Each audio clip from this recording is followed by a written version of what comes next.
AC పర్ఫెక్ట్‌గా పనిచేస్తుంది. AC problem ఏమి లేదు కార్‌లో.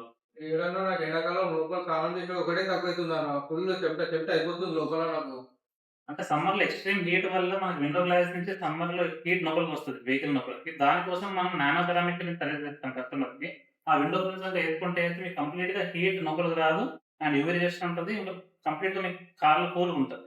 అట్లా నేను చాలా చోట్లలో ట్రై చేశాను. చాలా దాంట్లో ట్రై చేశాను. నాకు ఇప్పటికీ సొల్యూషన్ మాత్రం దొరకట్లేదు నాకు. అంటే ఒకటేంటంటే మార్కెట్‌లో డూప్లికేట్ ఫిల్మ్స్ ఉంటాయి. ఒరిజినల్ ఫిల్మ్స్ ఉంటాయి. మేబీ మీకు ఏసిన వాళ్ళు డూప్లికేట్ ఫిల్మ్స్ ఏసుండొచ్చు.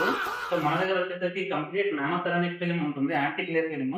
ఈ ఫిల్మ్ ఏస్తే కంప్లీట్ హీట్ రేడియేషన్ అనేది ఉంటది మీకు డెఫినెట్. డిప్రెషన్. అన్న ఒకటి అడిగితే ఏమనుకోకండి. ఇప్పుడు ఈ ఫిల్మ్ డూప్లికేటా? ఒరిజినల్ నేను ఎట్లా నమ్మాలన్నది?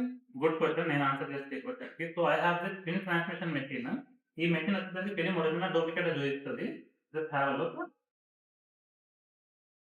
సో, మన ఫిల్మ్‌కొచ్చేసరికి ఇక్కడ చూస్తే 95% ఐఆర్ రిజెక్షన్ ఉంటుంది.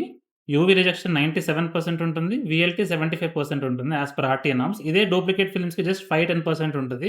ఎవరురా నువ్వు ఇంత టాలెంటెడ్ ఉన్నావు? బాగుందా? ఏసేయండి అన్న ఫస్ట్. ఎండాకాలం నేను తట్టుకోవడం ఒకటే తక్కువైతుందన్న నాకు. ఫస్ట్ ఏసేసేయండి అన్న ఇది. ఇది అయినంకనే నేను పోతాను ఏడికన్నా. ఫస్ట్ ఏసేసేయండి ఇది. ఏదో అనుకున్నాను కానండి, అమ్మో మామూలు విషయం కాదు, చాలా గొప్ప.